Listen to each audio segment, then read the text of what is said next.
Big changes at the Ellen Show after multiple allegations that it was a toxic place to work. 3 top producers have now, quote, parted ways. But the horror stories keep coming. One guest on the show telling Inside Edition that she was told, whatever you do, don't be funnier than Ellen. Ellen DeGeneres didn't just control her staff. She allegedly controlled her guests too. The celebrities who sat on her couch, the fans who filled her audience, the people who allegedly made her empire possible, and the rules they allegedly had to follow were insane. This TV producer is speaking out on camera for the first time about what it was like working for Ellen DeGeneres. Toxic, phony, hypocrite, liar. That's what she is. One audience member allegedly claimed she was told by staff she couldn't be funnier or smarter than Ellen. And when she allegedly questioned it, she was utterly humiliated in front of everyone on the set of a show that told America to be kind. You just expect a lot when you go to meet like your idol, and then when you get disappointed, it's like such a letdown. But it gets even worse, because the rules didn't stop at comedy. Former guests claimed they were left soaking wet for hours backstage, while Ellen danced on stage and collected her Emmy. And the people who experienced this never came back. Not because they weren't invited, no, because they saw the truth behind Ellen's Be Kind sign and chose silence. Until now. It didn't have to go down this way. She could have been brilliantly talented in front of the camera and carried that backstage, and she didn't. Every Friday we were shaking, who's going to get fired this Friday? Back in 2018, a huge Ellen fan, Dana DiMatteo, flew from Chicago to Los Angeles. Diana was an Ellen DeGeneres diehard fan who loved Ellen DeGeneres enough to cross the country. And when she got to the taping of the show, she was delighted to be selected for the Make It Rain, a popular segment on Ellen's show, where contestants get drenched in water for cash. It was supposed to be exciting and fun. It was supposed to be Dana's ultimate Ellen Show experience. I need Dana DiMatteo. This audience member on The Ellen Show is now revealing how she went from thrilled to getting really upset. However, before Dana went on stage, Ellen's producers pulled her aside and gave her rules. You can't be funnier than Ellen. You can't be smarter than Ellen. She's the star and the comedian, not you. They then made her and other guests scream and jump around backstage as a test. Dana called it humiliating, and after the segment ended, Dana was soaking wet, but instead of being given a dry change of clothes, she was left in a hallway by the bathroom for 45 minutes, freezing, waiting for dry clothes that allegedly took the entire show to arrive. Now here is where things get shocking. During commercial breaks, Dana allegedly watched Ellen break character. She reportedly sat moodily in silence on her couch, not acknowledging anyone. And get this, she would only speak to the audience when the cameras were rolling. As soon as they turned off, she would not even acknowledge the audience. Dana said it was all an act, and she never came back. Now you would be forgiven for assuming, given Ellen's reputation, that this was a one-off incident, but unfortunately it is not, because Dana wasn't the only one who allegedly learned the hard way about Ellen's true nature and how she ran her show. Patrick Warburton, the Seinfeld star, did a couple of guest spots on Ellen's sitcom in the 90s. Then they asked him back, but he said he had a conflict and just wanted to move on.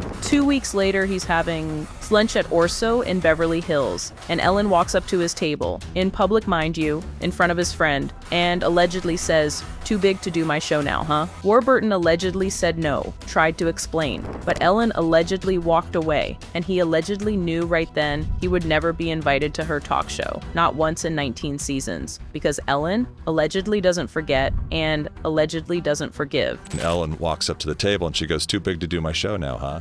And I go, "No, Ellen." I go, "I just had a conflict," which she probably sensed was just bullshit.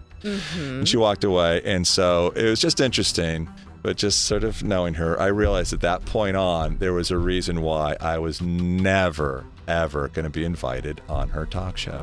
Now, at least Patrick Warburton got to work with Ellen before everything went south. Rosie O'Donnell, on the other hand, allegedly got stabbed in the back on national television. You see, Rosie had Ellen on her show in the 90s. They were colleagues, fellow women in television. And then Larry King asked Ellen about Rosie. Ellen allegedly replied, "I don't know Rosie. We're not friends. Rosie was in bed with her wife when she heard it. Did I just hear that, or was that a hallucination?" She allegedly said it hurt her feelings like a baby, and she allegedly never got over it. Years later, Ellen invited Rosie on the talk show to promote Smile. Rosie asked if she could bring a guest to make things less awkward. They allegedly said no, so Rosie said no, and she never appeared, not once, while Ellen allegedly collected praise for being kind. Rosie allegedly collected the memory of a friend who allegedly pretended she didn't exist. Now, as it turns out, Ellen's mean streak was reportedly an open secret. Brad Garrett from Everybody Loves Raymond appeared on Ellen's show 6 times between 2004 and 2007. And when the 2020 scandal broke, he allegedly tweeted, "Sorry, but it comes from the top. No more than one who was treated horribly by her. Common knowledge." He then deleted it, but the internet never forgets. Then there is Leah Thompson. She saw Garrett's tweet and replied with 2 words. True story, it is. That's 2 celebrities, 1 allegation, 0 doubt, but it gets even worse because Kathy Griffin allegedly lived it for decades. In her 2016 book, Griffin allegedly wrote about a beloved daytime talk show host with short blonde hair who allegedly had her kicked out of an Emmy dressing room. Ellen allegedly called Griffin very mean in a 2007 W Magazine interview and said Griffin wasn't banned because first, you have to be on the show to be banned, then allegedly called Griffin herself, extremely upset and tried to put her in her place. Griffin allegedly said Ellen thought she could shut her up, but as Griffin allegedly put it, "I'm not shut-upable." And in her last dinner with Joan Rivers, they allegedly checked in, talked about where they stood with Ellen, and reportedly she hated both of them. 2 comedy legends, 1 target, and the same story. Now, even Caitlyn Jenner got burned on marriage equality when she allegedly appeared in 2015, explained her evolving views on same-sex marriage. At first, she was not for it, but allegedly said she came around. Ellen, but allegedly twisted it, went on Howard Stern and bashed Caitlyn Jenner. Stern piled on. This was the same Ellen who allegedly built her brand on LGBTQ+ advocacy, who threw a transgender woman under the bus for a headline and a laugh.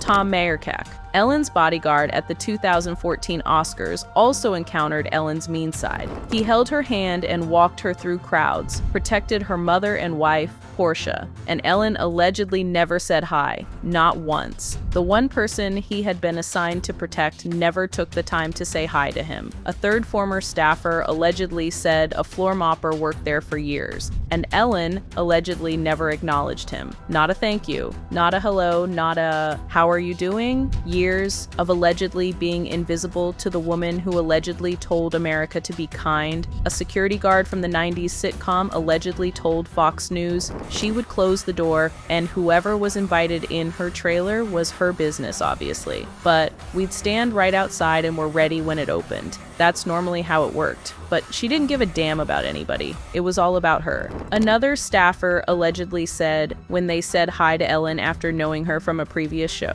she was a guest star on Bernie, and she was really sweet. When I got to the Ellen DeGeneres Show and said hi to her, she looked at me like I was blacked out. I was told after that in no way, shape, or form that I was supposed to speak to her directly. So pause, think about this. 19 seasons, 3,000 episodes. Be kind to one another. The sign-off that allegedly became a brand, a shield, a multi-million-dollar empire, but the guests who lived it like Dana DiMatteo, left soaking wet for 45 minutes. We're told not to be funnier. Patrick Warburton, confronted at lunch, blacklisted from a talk show, Rosie O'Donnell, betrayed by Larry King, Brad Garrett, Leah Thompson, Kathy Griffin, Caitlyn Jenner, the bodyguard, the floor mopper, the security guard, all are allegedly saying the same thing. The kindness allegedly ended when the cameras stopped. The be kind lady, allegedly the same person Megyn Kelly called a monster for allegedly making staff look down on them like serfs, for allegedly forbidding eye contact. And when the show ended, Ellen allegedly told Savannah Guthrie, "I had no idea. I never saw anything that would even point to that."